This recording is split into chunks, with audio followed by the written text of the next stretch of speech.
जब अगर आपका एक्सपोर्ट बढ़ेगा और तमाम चीजें, महंगाई वैसे 1.7%, 8% के आसपास खुदरा महंगाई दर है। तो इसलिए ऐसी समस्या तो है नहीं सर। इकोनॉमिक सर्वे ऐसी बातें नहीं कह रहा था। खैर नहीं, इकोनॉमिक सर्वे की बात दे ही दिया ना, जीएसटी ने भी तो बेनिफिट्स दिए। राकेश शुक्ला जी, यहाँ पर विपक्ष का तो खैर काम ही होता है क्रिटिसाइज करना। विपक्ष सीधे सीधे कह रहा है कि भाई ममता बनर्जी कह रही है कि हम्टी डम्टी बजट है, और पश्चिम बंगाल में चुनाव था, अभिषेक बनर्जी कह रहे हैं इतना लंबा चौड़ा भाषण दे दिया, बंगाल का जिक्र भी नहीं किया, बंगाल को आप बांग्लादेश समझते हैं, तो उन्हें तो बिल्कुल पसंद नहीं आ रहा है। देखिए, पिछले बजट में जब बिहार और आंध्र प्रदेश को दिया गया तो भी आपत्ति उठाई गई थी और आलोचना की गई थी क्योंकि ये चुनावी राज्य हैं, इसलिए इनको फोकस किया गया है। और इस बार यदि किसी राज्य को फोकस नहीं किया गया, यानी व्यक्तिगत तौर पे उस राज्य का नाम लिए बगैर यदि डेवलपमेंट के प्रोजेक्ट प्रस्तुत किए गए हैं तो उस पर भी आलोचना हो। देखिए, विपक्ष का काम है आलोचना करना। दरअसल हमारे यहाँ एक स्वभाव बना दिया गया कि आप व्यक्तिगत हित को देखिए। राजनीतिक दलों की तरफ से जो भी चीज़ें लाई जाती हैं वो व्यक्तिगत हित के हिसाब से आपका मानस बना दिया गया। आप अपने को देखिए कि आपको इससे क्या लाभ है, और इसी वजह से हमारे यहाँ जो फ्री बीज है ना, वो सफल हुआ है राजनीतिक मंच पे। फ्री बीज के कारण हमारा मानस बना कि हमको ये मिला, बाकी डेवलपमेंट कहाँ पे वो सेकेंडरी हो गया। पहली बार मुझे लगता है एक ऐसा बजट आया है जिसमें एक ब्लूप्रिंट बनाया गया है समग्र विकास का, और उसका कारण ये है यदि आप विकासशील भारत से विकसित भारत की तरफ कदम बढ़ा रहे हैं, दुनिया के सामने आज भारत एक भरोसेमंद साथी के रूप में उभरा है। पूरी दुनिया भारत के साथ समझौता करना चाह रही है, पूरी दुनिया को भारत से एक उम्मीद है।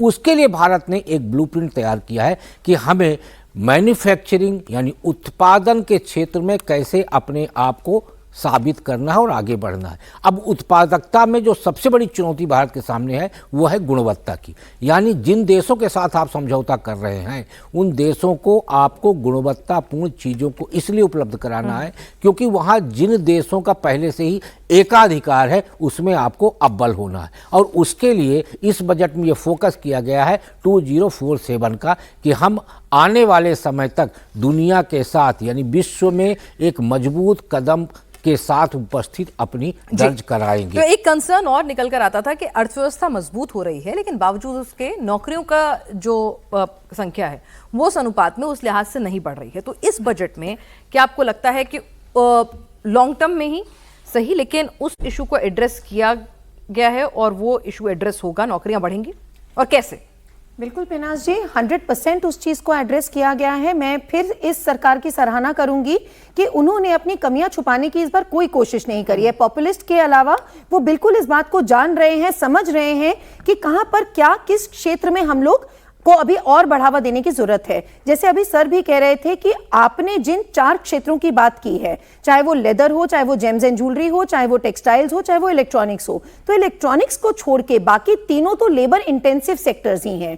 तो जब ये लेबर इंटेंसिव सेक्टर्स का आप मैन्युफैक्चरिंग बढ़ाते हैं तो डेफिनेटली उसमें एम्प्लॉयमेंट बढ़ती है। साथ ही साथ जो एक स्टार्टअप इकोसिस्टम की बात हम बार बार कर रहे हैं, तो हमारा देश 3rd लार्जेस्ट स्टार्टअप इकोसिस्टम है, जिसकी इस बजट में भी बात की गई है। केपेक्स को उसमें टैक्स फ्री, टैक्स एग्जेम्पशन की बात की गई है।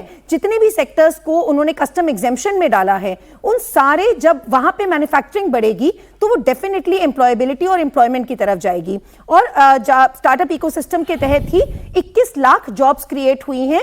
इस बात को विपक्ष नहीं देखता है, लेकिन सरकार इस पूरे विजन के तहत चल रही है कि सिर्फ एक ये नहीं कि कहीं और सरकारी नौकरी या किसी और की नौकरी करनी है, साथ साथ अपना भी स्टार्टअप इकोसिस्टम बढ़ाना है और जो जॉब्स भी क्रिएट करता है। मैंने स्टार्टिंग में कहा था कि this government is not sharing away.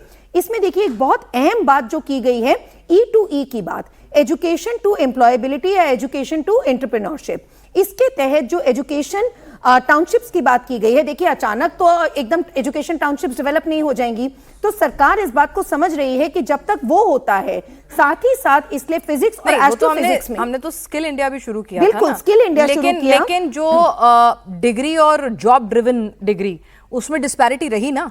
पेनाज जी देखो बिल्कुल रही, तभी हमने साथ साथ अभी जो किया है फिजिक्स एस्ट्रोफिजिक्स के लिए जो बच्चे बाहर पढ़ने जा रहे हैं उनके लिए भी हमने टैक्स रिडक्शन किए हैं। ईयू के साथ जो हमने मदर ऑफ ऑल डील्स किए हैं हमने उसमें वो बहुत एक बड़ी बात की है कि जो डिग्री इक्विवेलेंस कि हमारी डिग्री वहां रिकॉग्नाइज होगी, उनकी यहां पर रिकॉग्नाइज होगी। और देखिए जो एम्प्लॉयबिलिटी और स्किल डेवलपमेंट की आप बात कर रहे थे, डेफिनेटली उसमें हम लोग इतने कारगर नहीं साबित हुए हैं, जिसको एड्रेस करने के लिए भारत सरकार का ये जो बजट है ये विजनरी डॉक्यूमेंट की तरह है और इसमें ये चीज जरूर एड्रेस होगी।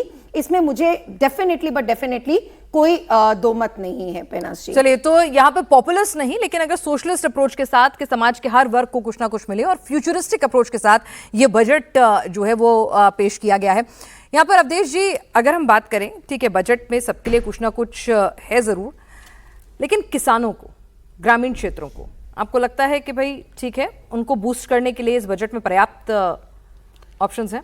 देखिए, मैं अभी किसान पर ही बोलता हूं। जो इसमें 3 कर्तव्य की बात है ना, उसमें तीसरे कर्तव्य में उन्होंने कहा है कि जो सबका साथ सबका विकास है, उसके अनुरूप जो है किसानों के लिए 4 लक्ष्य है, लक्षित क्षेत्र है। एक तो है किसान का आय बढ़ाना, उसके लिए क्या है कि उच्च मूल्य की कृषि, जैसे वो बताया है कि जो फसल ज्यादा मूल्य देती है वैसे खेती को हम समर्थन देना। आय कैसे बढ़ाना है, तो मत्स्य पालन के लिए इसमें विशेष योजना है।